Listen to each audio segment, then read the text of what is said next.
ಭಾರತೀಯ ಸನಾತನ ಸಂಸ್ಕೃತಿ ಪರಂಪರೆ ಹಿನ್ನೆಲೆಯಲ್ಲೇ ನಾವು ಹುಟ್ಟಿದ್ದೀವಿ, ಬೆಳೆದಿದ್ದೀವಿ. ಅದು ನಮಗೇನು ವಿಶೇಷವಾಗಿರೋದೇನಲ್ಲ. ಇಲ್ಲಿಗೆ ಬರೋದಕ್ಕೂ ವಿಶೇಷ ಕಾರಣ ಇದೆ. 19ನೇ ತಾರೀಕು ಡಿಸೆಂಬರ್ನಲ್ಲಿ ನಡೆದಂಥ ಘಟನೆಗೆ ಸಂಬಂಧಪಟ್ಟಂತೆ ನಮ್ಮ ಇಲ್ಲಿಯ ಕಾರ್ಯಕರ್ತರು ಇಲ್ಲಿಗೆ ಬಂದು ಹೋಗಬೇಕು ಅನ್ನುವಂಥ ಹರಕೆಯನ್ನು ಹೊತ್ಕೊಂಡಿದ್ದರು. ಅದನ್ನು ಪೂರೈಸೋ ಸಲುವಾಗಿ ನಾನು ಕುಟುಂಬ ಸಮೇತವಾಗಿ ಇವತ್ತು ಬಂದಿದ್ದೇವೆ. ಒಳ್ಳೆಯ ಉತ್ತಮ ರೀತಿಯಲ್ಲಿ ಪೂಜೆ ಆಯಿತು.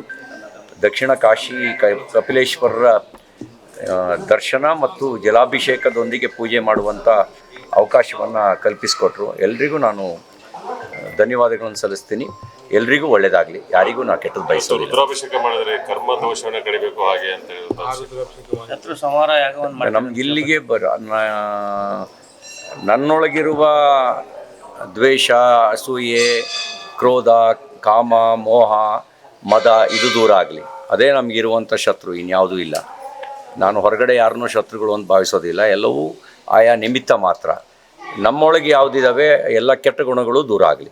ಕಪಿಲೇಶ್ವರನಲ್ಲಿ ಏನು ಪ್ರಾರ್ಥನೆ ಮಾಡಿದ್ರು?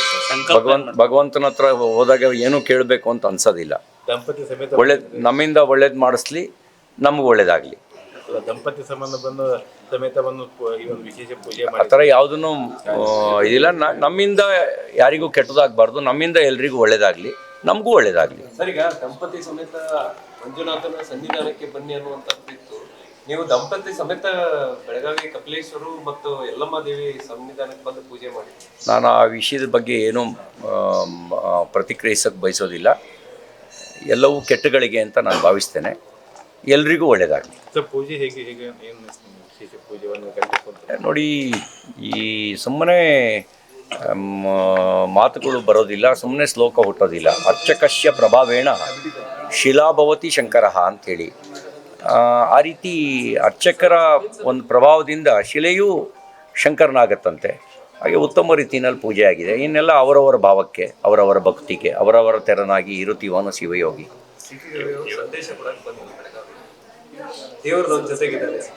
ಆ ಥರದ್ದೆಲ್ಲ ನಾನು ಭಾವಿಸೋದಿಲ್ಲ.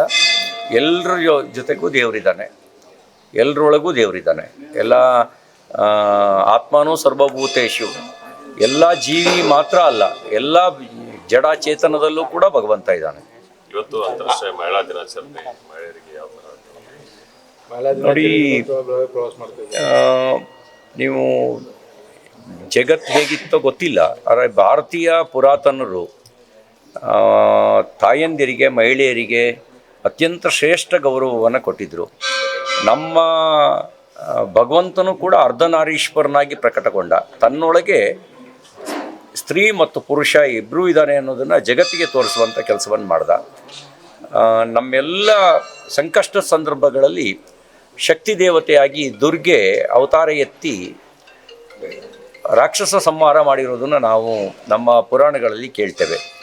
ಆಗ ಒಂದು ವಿಶೇಷವಾಗಿರ್ತಕ್ಕಂಥದ್ದು, ಎಲ್ಲಿ ಯತ್ರ ನಾರಿ ಪೂಜ್ಯಂತೆ ತತ್ರ ದೇವತಾ ಅಂತ ಭಾವಿಸಿದಂಥ ಸಂಸ್ಕೃತಿ ನಮ್ಮದು. ಎಲ್ಲಿ ಸ್ತ್ರೀಯರಿಗೆ ಗೌರವ ಇರುತ್ತೋ ಅಲ್ಲಿ ದೇವತೆಗಳು ಪ್ರತ್ಯಕ್ಷ ಆಗ್ತಾರೆ ಅಂಥೇಳಿ ನಾವು ಒಂದು ಈ ಭಾರತೀಯ ಪರಂಪರೆಯಲ್ಲಿ ಜಗತ್ತಿನ ಎಲ್ಲ ಸಮಸ್ಯೆಗಳಿಗೆ ಉತ್ತರ ಇದೆ.